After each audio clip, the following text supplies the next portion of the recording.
movement that encourages you to live with less stuff and find more time and joy in the process.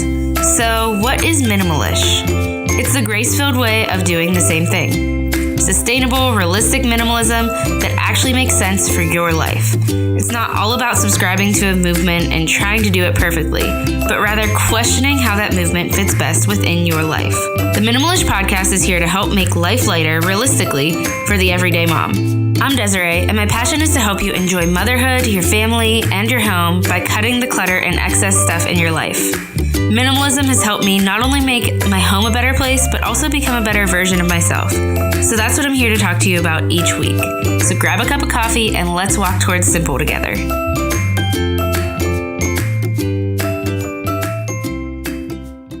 Welcome to the Minimalish Podcast. I'm your host, Desiree, and before we start today, I wanted to remind you that most of what I say on here are things I'm learning with you. I don't put these episodes out there into the world having mastered whatever topic it is that I talk about. Oftentimes, I'm only a step ahead of where I was, and I'm in the learning phase of whatever it is when I write these things out. Sometimes I've gotten a little bit closer to conquering and mastering whatever it is I'm chatting with you about, but seriously, most of the time, I'm still learning. And that's certainly how today's episode is, so let's just imagine like we are two friends chatting over coffee about this, okay? Okay, so today I'm talking to you about priorities. And this is because a little over a month ago, I had this realization, this kind of aha moment that I was totally focusing my days on the wrong things. I was focused on things I wanted to be better at, like cleaning the house more often, or organizing lots of things perfectly, or creating content for the podcast and Instagram, or even a part-time work-from-home job that since then I've let go of. These are all things that are important, or at least were important at the time. Many of them are still very important to me, but I just felt like something was getting lost in my days. As a stay-at-home mom, I was starting to feel a little purposeless, like, I left my teaching job to do this, but I'm not really doing what I thought I'd be doing, if that makes sense. I felt a little bit like I was striving and only ending up overwhelmed every day, and slightly unhappy by the end of my days. So do your days ever feel like that, like you're just getting through them? Like maybe you're accomplishing things, but they leave you unfulfilled in the end because something's missing. Maybe it's an issue for you of priorities because that's what it was for me. At least that was a huge part of it. See, I was filling my days with important things, but I was letting the most important things take the back burner in some ways. And once I took time to really sit down and decide what it was that was most important, I wrote out some new goals focused around these things. And now I also do my best to set up my days and make sure I'm nurturing those priorities first. The rest of the other important things come after the most important things now. Today, I just wanted to briefly encourage you to think about what your true priorities are in life. I think, we all can say what our priorities are if we were talking to someone about, what's most important to us, but often they get lost when we look at what are we actually centering our days around. So what's most important to you in each day? Let's just think about that. At the end of each day, you will be fulfilled if fill in the blank. And I also wanted to talk to you a little bit about how I figured out what my true priorities were. What was most important for me to focus on. So I did 3 different exercises to decide on this. And I'm going to first briefly talk to you about 2 of them, and then the other one is coming towards the end. So the reason I did these exercises is because I think it's easy, like I said, to say out loud what's important to us, but I just wanted to get a little bit deeper. Thinking about it, I wanted to make sure, are these really the things that will be important to me in the long run? Whatever it is that I'm focusing on in the everyday.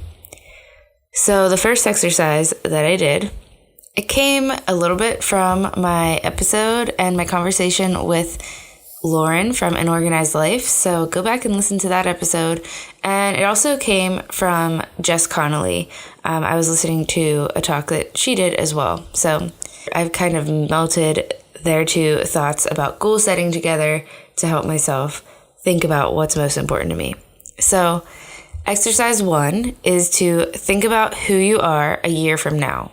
Think about who you want to be. What does your life look like a year from now if it's at its best?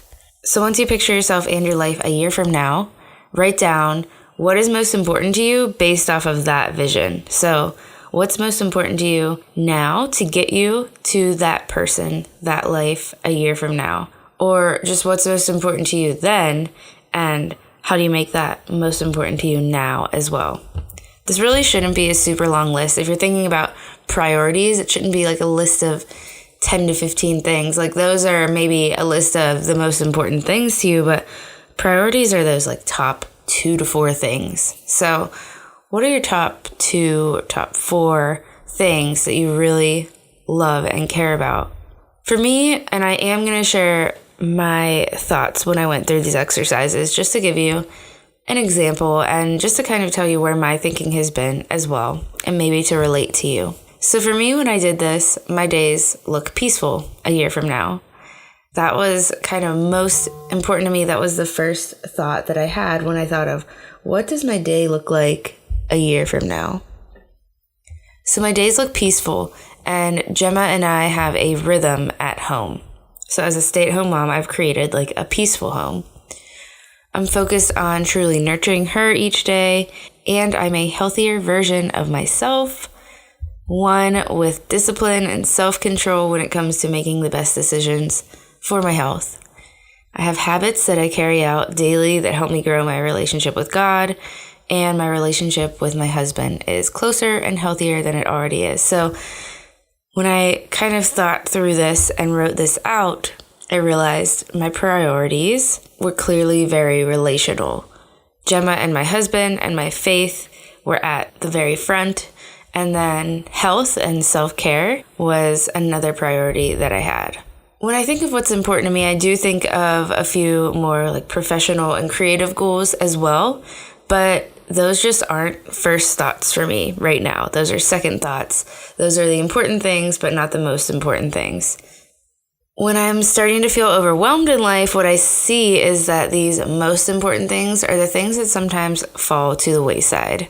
I get stressed, and maybe I take my stress out on either neglecting my health or, not taking care of my people as much and as best as I'd like to be. Maybe getting frustrated by their needs versus taking care of their needs. And that's okay. There's grace for that. But these are the things that, like I said, fall to the back burner when I'm putting less important things before them.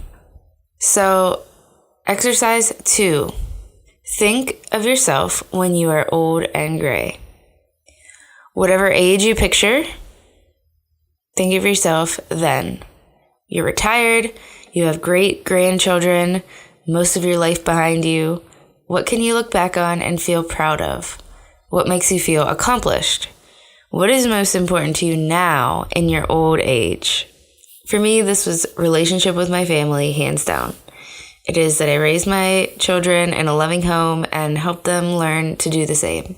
It is that I showed the love of God to the people that I love and care about. It's that I'm still kicking and able to live that long to even see my great-grandchildren, and I've done everything in my power to make sure I've kept myself healthy and able. It's that I've allowed myself space to be creative in my days.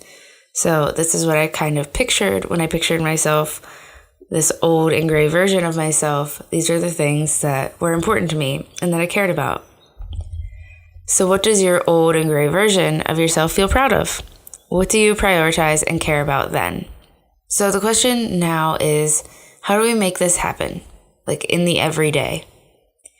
Because we can write out our priorities, but how do we actually make sure we aren't just floating through our days, focusing only on the less important things that need our immediate attention, while somehow, these most important things fall to the side? We set intentions. We pray and ask for help. if you're the praying type. And then we do our best and remember that progress is always better than perfect, because progress is actually possible and perfect is not. I personally set intentions through a gratitude journal each day and then reading through a purpose statement. And I don't do that every day, I'll admit, but I would like to.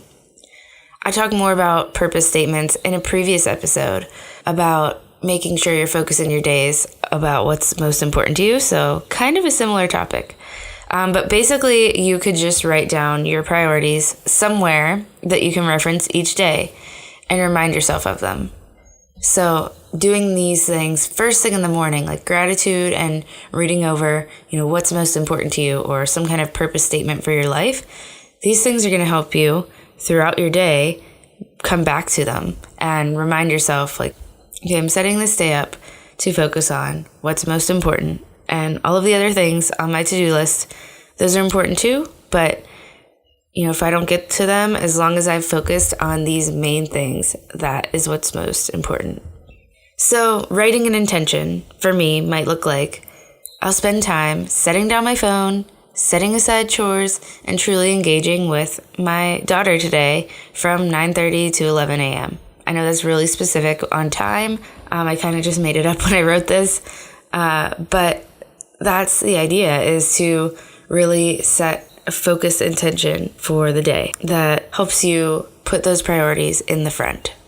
Another example might be, I'll follow our daily rhythm today to make our home as peaceful and predictable as possible for Gemma and I. So that's another way that I set an intention for my day. An even further step for this is to realign your goals around these priorities. So not only setting intentions for each day, but now going a step further to goal setting. And I'm not going to talk all about goal setting here. I'm not an expert on that.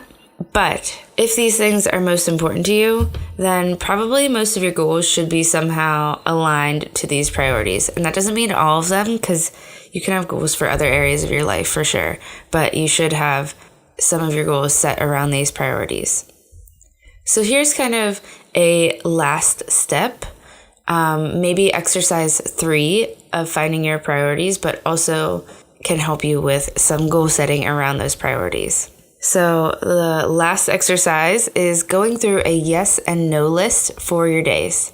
What do you want your days to look like? This is kind of a loaded question, I know, because it can come up with a lot of answers. Sometimes it's hard to decide what our perfect day would look like. Then we also might end up becoming unrealistic in our vision. Like, of course, my perfect day would include ample time to create and work on the podcast, but honestly, that's not one of my main priorities in life, so probably not every day is going to include that. So instead of a list of what your perfect day would look like, I like instead to make a no list for our days.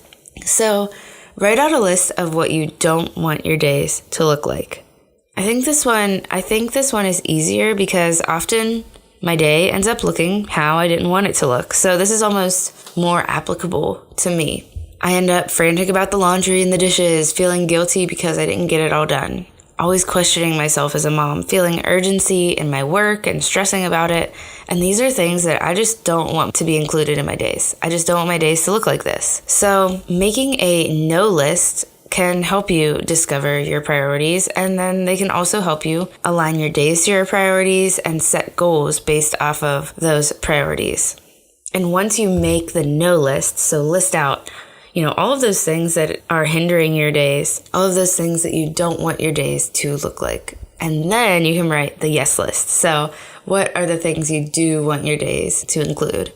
And it doesn't have to be like your perfect, imaginary, not realistic day. Like, what in your everyday, what things do you want to include? What do you want to say yes to? These yes and no lists are going to help us cut out the excess, unimportant, or at least less important stuff in our everyday so that we can focus on the good, important stuff. When it comes to our priorities, of course, we can't focus our entire days on just these things. The less important but still important things still need our attention. But if we focus only on these less important things, we're left feeling purposeless.